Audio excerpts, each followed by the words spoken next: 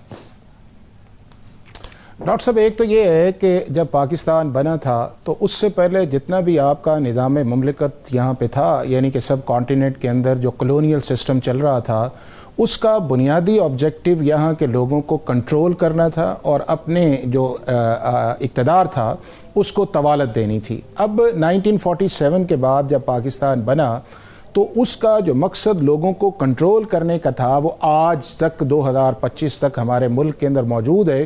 اور وہ جو ایک شفٹ کرنا تھا آپ نے کہ اس ملک کو ایک ویلفیئر اسٹیٹ کے اندر یا پبلک پارٹیسپیشنز کے اندر, یا اس کے بعد یہ ہے کہ عوام کا ٹرسٹ جو گورنمنٹ پہ آئے, اس کے اوپر ہم نے کام نہیں کیا. آپ نے انڈیا کی مثال دی. انڈیا نے 1949 کے اندر اپنے پروونسز کو یا اسٹیٹس کو بڑھانے کے لیے ایک اسپیشل لا بنایا, انہوں نے اپنا کانسٹیٹیوشن بنایا, اور اس سے لے کے 2014-15 تک جو ہے انہوں نے اپنی اسٹیٹس جو ہیں وہ بڑھائیں. 27 ان کی اسٹیٹس ہیں, 9 ان کی یونینز ہیں. میں نے باقی اگزامپلز آپ کو دی. اب یہ ہے کہ ہم نے 2 چیزیں کی. NFC چونکہ آپ نے اسپیشل کہا, NFC کا فارمولا جو ہے وہ آرٹیکل 163A جو ہے وہ آپ نے 18ویں ترمیم کے اندر کیا, اور اس کے اندر آپ نے کہا کہ جی پروونسز کو جو ایلوکیشن ایک دفعہ کر دی جائے گی, آپ اسے کم نہیں کر سکتے, آپ نے اس سے زیادہ کرنی ہے. اور ساتھ ہی آپ نے آرٹیکل 140A کانسٹیٹیوشن کے اندر ڈال دیا کہ اگر فیڈرل گورنمنٹ جو ہے اس کی چیزیں یا ریسورسز یا فنڈز یا ٹیکسیشن جو ہے وہ پروونسز کے اندر جاتی ہے, جس طرح آپ نے سروسز ٹیکس جو ہے یا پراپرٹی ٹیکس جو ہے یا ایگریکلچر ٹیکس جو ہے آپ نے پروونسز کو دیا, تو وہ ٹرکل ڈاؤن ایفیکٹ جو ہے آپ کا لوکل گورنمنٹ پہ آنا چاہیے. اور آرٹیکل 140A یہ تھا کہ آپ ان لوکل باڈیز کو فائنینشلی ایڈمنسٹریٹیولی جو ہے وہ آپ انڈیپینڈنٹ کریں گے تاکہ وہ لوگوں کرے. ہم نے ساتھ اس کے اندر ایک بہت بڑا کانسٹیٹیوشن جو ہے وہ اس کو اب اوور لک کر دیا کہ ہمارے کانسٹیٹیوشن کے اندر 3 لیجسلیٹو لسٹ تھیں. ایک آپ کی فیڈرل لیجسلیٹو لسٹ ہے جو آپ کی شیڈول 4 کے اندر ہے, ایک کانکرنٹ تھی, ایک پروونس تھی. ہم نے فیڈرل کو بھی کرٹیل کر دیا, کانکرنٹ کو بھی ختم کر دیا, اور پروونسز جو ہیں ان کو ہم نے کہا کہ جی فیڈرل کے علاوہ سارا سبجیکٹ جو ہے وہ پروونسز کو چلا گیا. اور اس کے آگے ہم نے اپنی CCI جو ہے جو آرٹیکل 154 کے نیچے تھی, ہم نے اسے ایفیکٹو کرنا تھا, جو ہم نے نہیں کیا. اب میں سمجھتا یہ ہوں کہ NFC کے اندر جو ہے جو اس سارے پروسیس کے اندر اگر یہ اتنا ہی سکسیسفل ماڈل 18ویں ترمیم کا تھا تو 2010 سے لے کے آج تک 2025 تک ہم کیوں نیو FC ایوارڈ نہیں بنا سکے, چونکہ اس کی کمپوزیشن بھی ساری پولیٹیکل ہے. یعنی کہ اس کے اندر آپ کے فائنانس منسٹرز وہ پولیٹیکل لوگ ہیں, وہ ایکسپرٹس لوگ نہیں ہیں. اور اس کے بعد جو آگے وہ ایکسپرٹس لے کے آتے ہیں وہ بھی ان کے پولیٹیکلی جو ان کے خیالات کو سپورٹ کرتے ہیں وہ آتے ہیں. لہذا ایکسپرٹیز کا یہاں پہ کوئی ایسا ہے نہیں ہے کہ جس کے اندر آپ یہ کہیں کہ ہم نے ان کو بیلنس کس طرح کرنا. اس لیے آپ نے دیکھا ہوگا کہ 82% ہم نے پاپولیشن رکھی ہوئی ہے. اس کا بیسک سٹرکچر جو فارمولا ہے ہاریزنٹل جو ہے, اور ہر دفعہ جب آپ کی سینسس آتی ہے ہر صوبہ ایگزیجریٹڈ فگر دیتا ہے کہ میرے صوبے کے اندر اتنے ہیں, میرے صوبے کے اندر اتنے ہیں. کراچی کا 1.5 کروڑ لوگ نہیں ہیں, چونکہ بنیادی طور پہ اس کیک کی لڑائی ہے کہ جتنا میں ایگزیجریٹڈ فگر لے کے آؤں گا 82% میرا آئے گا, پھر وہ بیکورڈ. اب میں سمجھتا ہوں کہ اگر NFC جا رہا ہے تو ہمیں یہاں کے اوپر جو ہے ایک بالکل کانسٹیٹیوشن امینڈمنٹ کی طرف جانا چاہیے, اور وہ جانا چاہیے کہ ہمیں لوکل گورنمنٹ کی ایک لسٹ بنانی چاہیے کہ جس کے اندر یہ ہے کہ آرٹیکل 140A کے نیچے جو ہے یہ چیزیں جو ہیں یہ صرف آپ کی لوکل گورنمنٹ کرے گی, وہاں پہ فنڈز جائیں گے, اور اگر نہیں جائیں گے تو آپ کی پرفارمنس جو ہے آپ کو NFC کے اندر پیسہ نہیں ملے گا. دوسرا یہ ہے کہ جس طرح آپ کی فیڈرل گورنمنٹ جو ہے آپ کی ڈیفنس پہ جا رہی ہے, آپ کی کلائمیٹ چینج پہ ہے, یا آپ کا اس کے اندر جو ہے آپ کا ڈیٹ سروس ہے, اور اس کے بعد آپ کے جو اسپیشل انیشیٹیوز ہیں, اب صوبوں کی کنٹریبیوشن ہے نہیں ہے, خرچ وہاں پہ ہوتا ہے, PSDP آپ کے سامنے کم ہے. تو میرا خیال یہ ہے کہ ان ساری چیزوں کو سر آخری جملہ آخری جملہ سر آخری میں ڈاکٹر صاحب یہ کہوں گا کہ میں آخری اس کے اندر یہ کہوں گا کہ پاکستان, میں ڈاکٹر صاحب یہ سمجھتا ہوں کہ پاکستان کے اندر جس طرح ہم نے 18ویں ترمیم کیا 18ویں ترمیم کے بعد پاکستان جو ہے وہ فیڈریشن ہے یا کانفیڈریشن بن گیا ہے؟ بالکل آخری جملہ سر. دیکھیں ڈاکٹر صاحب ون لائنر اس کا یہ ہے کہ جب پاکستان 1973 کے اندر کانسٹیٹیوشن انہوں نے بنایا، اس کا آئیڈیا یہ تھا کہ پاکستان کے 4 فیڈریٹنگ یونٹس ہوں گے اور اس کے اندر سینٹر کا ایک اسرٹیو رول ہوگا۔ ہم نے 18ویں ترمیم کے بعد جو فیڈرنگ یونٹس کا کانسیپٹ ختم کر کے ہم اسے کنفیڈریشن پہ چلے گئے ہیں، جو پاکستان کے اوریجنل کانسٹیٹیوشنل میکرز کی اسپرٹ تھی یا ان کا مینڈیٹ تھا۔ ہم نے 18ویں ترمیم کے اندر جا کے اس کو کافی حد تک یا وائلیٹ کیا ہے یا اس سے ڈسٹنس اختیار کر لی۔ اگر ہم نے 15-16 سال اس سسٹم کو چلایا ہے، بہت شکریہ، آپ کا وقت ختم ہوا چاہتا ہے، بہت شکریہ، وقت ختم ہوا چاہتا ہے، کلیئر جواب آپ نے دے دیا، وقت ختم ہوا چاہتا ہے۔ ڈاکٹر دانش کو یاد دیجیے، اللہ حافظ۔